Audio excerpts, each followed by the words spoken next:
On this Tuesday night, Baltimore's deadly disaster. The bridge is gone. A major bridge comes crashing down. The massive ship that struck it. How could the entire structure collapse? And the search for victims. Our Joel Senick is at the scene. Marineland loses 2 more beluga whales. The growing calls to shut down the facility. Enough is enough. Plus, you can't have cold feet applying for this cool job. We had 875 applications this year. The help wanted at Antarctica's Penguin Post Office. Global National with Donna Friesen. Reporting tonight, Carolyn Jarvis. Good evening, and thanks for joining us. We begin with breaking news about that disastrous bridge collapse in Baltimore. 6 people are now presumed dead after a cargo ship struck the Francis Scott Key Bridge, causing it to crumble into the river below. Cameras captured the moment it happened just before 1:30 a.m. local time. The ship hit a support column, quickly triggering the collapse, sending large sections of the bridge into the water. And here is what it looks like now. The bridge snapped in several places, submerged in the water. 2 people were rescued. 1 is in serious condition. The 6 men who are presumed dead are believed to have been part of a construction crew that was repairing potholes on the bridge when it collapsed. First responders believe several vehicles may have fallen into the water. Maryland's governor has declared a state of emergency. Global's Joel Senick joins us from near the scene. Joel, what's the latest? Carolyn, the U.S. Coast Guard now confirms that the search and rescue mission is transitioning to a recovery operation. But officials stress they're not going anywhere. All of the air, land, and sea resources are still being deployed so the operation can be carried out to its fullest. The entire bridge, the entire Key Bridge is in the harbor. A desperate call in Tuesday's early morning hours, leading to a scene described as something out of a movie. A large cargo ship appears to have lost power before ramming into a major bridge in Baltimore, Maryland, sending vehicles and people into the frigid river below. This is a unthinkable tragedy.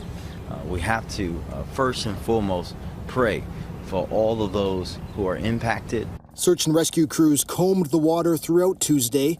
Officials say a pothole repair crew was on the bridge at the time of the collision.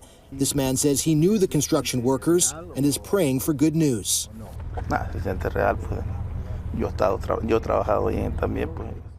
Authorities stress the aftermath could have been a lot worse. The ship's crew sent out a mayday call, and the bridge was shut down moments before the collision. I'm thankful for the folks who literally, by being able to stop cars from coming over the bridge, these people are heroes. They saved lives last night. President Joe Biden also responding to the catastrophic collapse, saying everything points to it being an accident. He's pledging help both now and in the months ahead. It's my intention that the federal government will pay for the entire cost of reconstructing that bridge, and I expect the Congress to support my effort. We're with you. We're going to stay with you as long as it takes. But for tonight, the focus remains on the recovery effort. The Coast Guard says just based off how long it's been since the collapse, how extensive their search has been as well, and the water temperature, it all leads them to believe that any of the missing construction workers, they will not be found alive. But Maryland's governor earlier today committed to keep searching, saying it's a pledge he's made to their families. Carolyn? Now, Joel, this bridge will be out for a long time. What impact will this have? Of course, a lot of impact to those who live in this area. It's a large bridge. It's a major roadway, actually leads to a main airport in this region.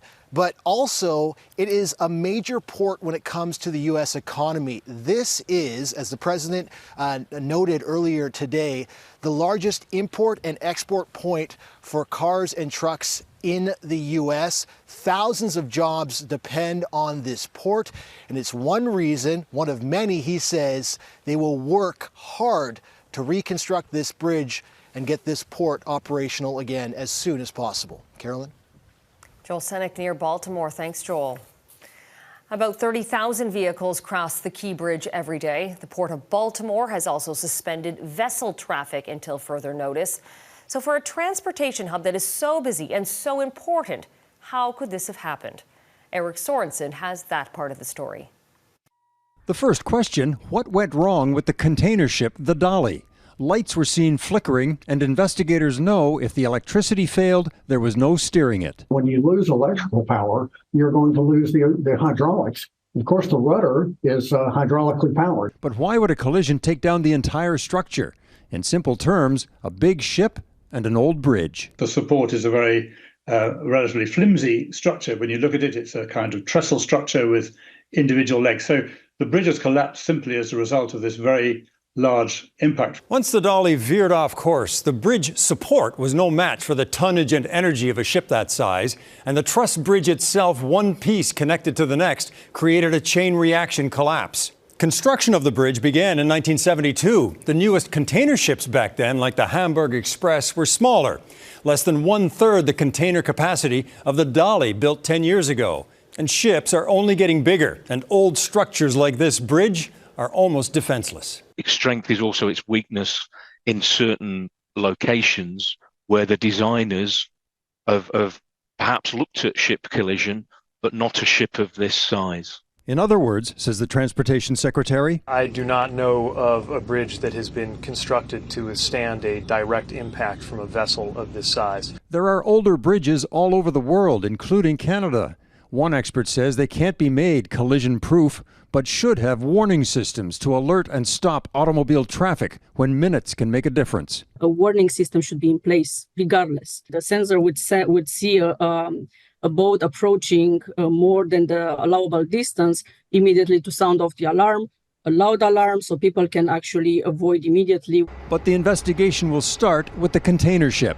Information on vessel operations, safety history, safety record, the look at the owner, the look at the operator, and the look at the operations this day. Investigators did not board the ship early Tuesday to allow all efforts to focus initially on search and recovery.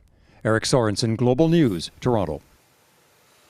In Saskatchewan, 4 people have been found dead inside a rural home east of Regina, and investigators say they are treating the deaths as suspicious. RCMP discovered the 4 deceased adults last night in a home near the village of Neudorf. Global's Moosa Imran is following the story outside Neudorf tonight. Moosa. Carolyn, it's a cold day here near Neudorf, Saskatchewan, and this small community is dealing with some even more bone-chilling news as 4 family members were found dead on this property behind me. Here's what we know. On Sunday, shortly after 6 p.m., RCMP conducted a wellness check and found the bodies. The bodies are of 2 adults and 2 of their adult children. The deaths are being considered suspicious, but RCMP say there's no imminent threat to the public. Neudorf is a small village about an hour and a half east of Regina, and the population here is only a few hundred people. You can almost feel the tension in the air as the community has been fairly tight-lipped about the situation. Neither the mayor nor town councillors were available to speak to us, and any residents who didn't have much to share. The next of kin have been notified, but the names of the family members have not been released. The bodies of the deceased have been sent to Regina for autopsies to be conducted later this week, as the cause of death is still in question. Carolyn, back to you. Moosa Imran outside Neudorf, Saskatchewan. Thanks.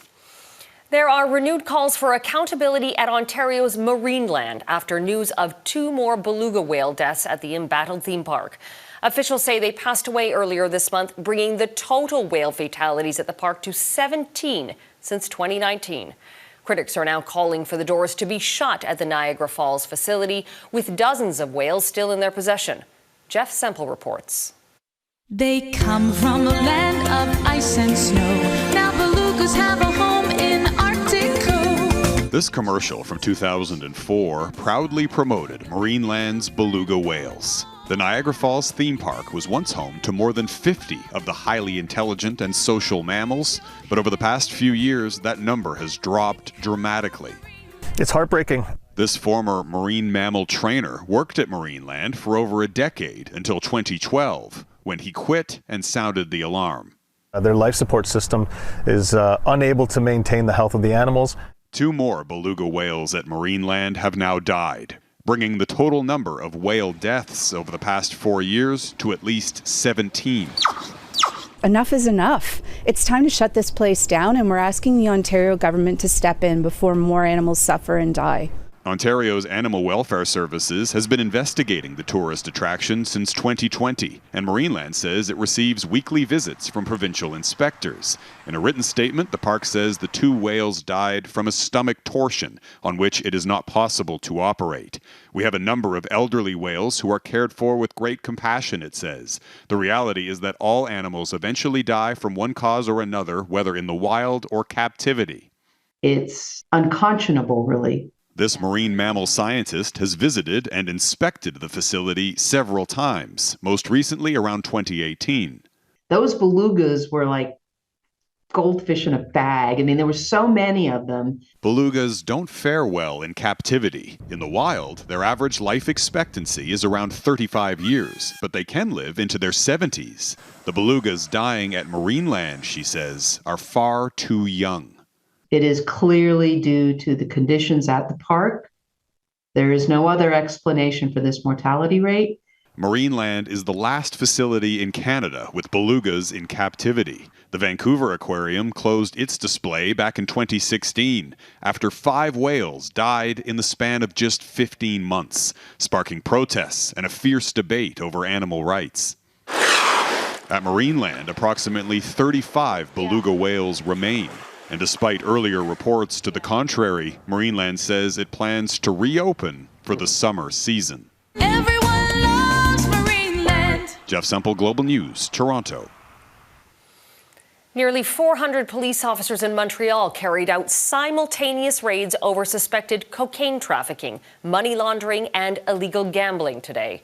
The RCMP served 20 search warrants at 16 homes and 4 businesses, most of them bars. At least 13 people have been arrested in connection with an alleged criminal organization. Montreal Police, the Canada Revenue Agency, and officers from outside the province are also involved. We've enlisted the help of the British Columbia, Ontario, and New Brunswick RCMP emergency response team. So they were here this morning to assist our Quebec RCMP emergency response team. It's unclear which criminal organization is being targeted, but the RCMP says it is known to the force. Officers are not ruling out more raids and arrests. Ontario's spending spree coming up. What's in the province's most expensive budget ever?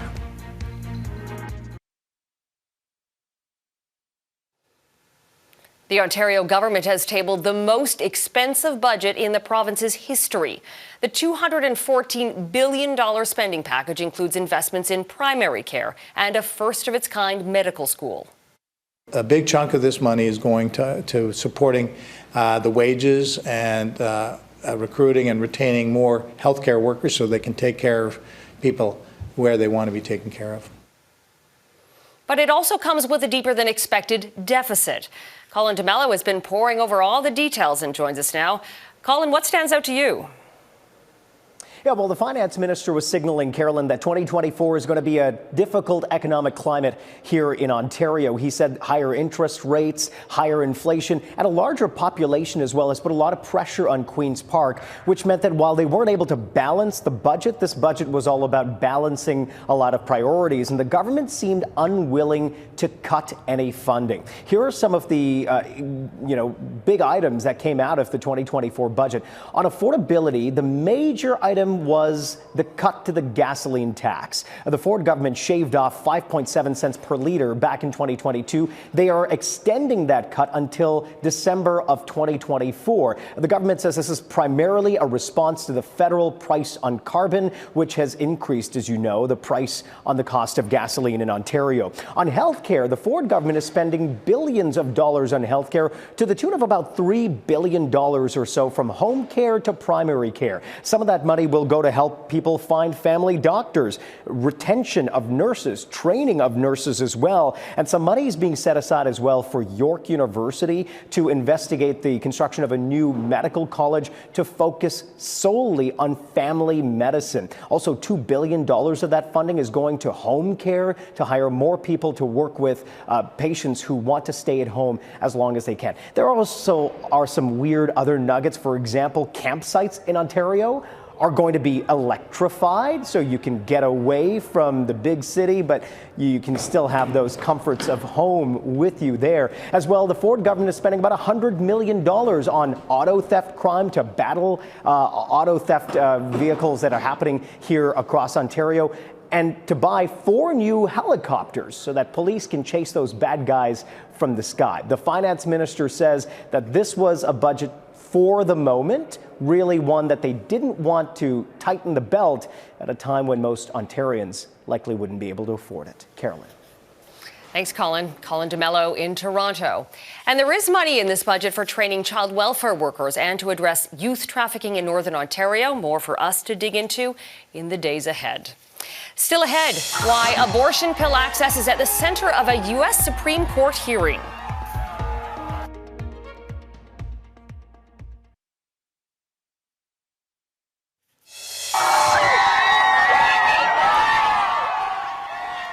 Hundreds of protesters rallied outside the U.S. Supreme Court today as it weighs whether to restrict access to an abortion pill. Mifepristone was first approved in the U.S. more than 2 decades ago. It's now used in close to 60% of all abortions there. The court will decide whether a group of anti-abortion doctors could force the U.S. Food and Drug Administration to roll back access to it. Analysts say the Supreme Court appears likely to reject the challenge, with a number of justices indicating the lawsuit should be dismissed.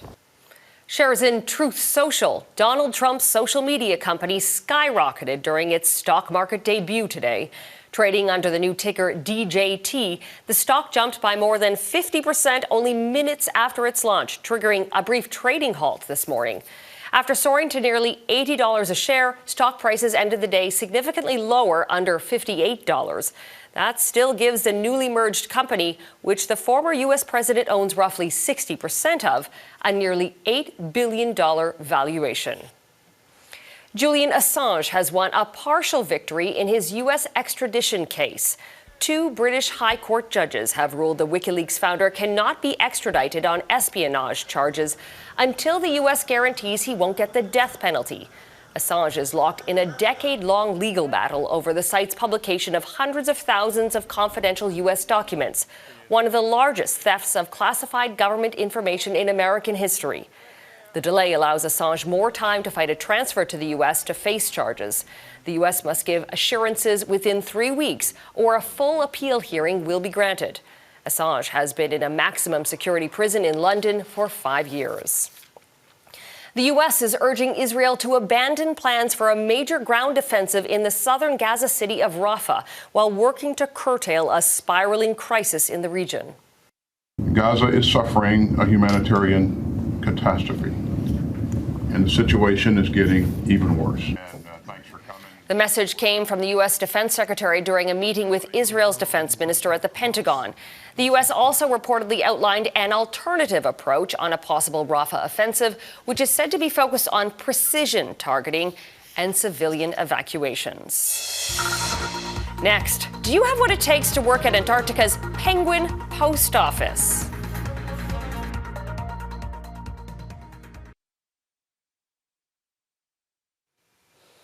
There are jobs not for the faint of heart, and then there's this. A position on a tiny island in Antarctica, surrounded by thousands of penguins, tourists, and postcards. It's affectionately known as the Penguin Post, the most remote post office in the world. It's located in Port Lockroy, more than 1,000 kilometers south of the tip of Argentina and Chile. It's no easy gig, but for many, it's the job of a lifetime. Mike Drolet explains. As port of calls go, Port Lockroy is as far from tropical as you get. Yet for 5 months of the year, tourists flock to this icy rock on the edge of the world to mail postcards. Excuse me, post office open. Oh, good. Where to begin? Well, in the 1940s, a number of countries were looking to exert sovereignty over the Antarctic. As part of its territorial claim, the UK built a post office. And now every year, the trust overseeing operations has to hire staff. And it's not hard. We had 875 applications this year. The jobs aren't for the faint of heart. There's no running water, so no toilets or showers. Near constant daylight and freezing temperatures. It's just 5 Brits living 14,000 kilometers from the UK on an island that's less than a square kilometer in size. It's a football field, basically. Yeah. It's tiny.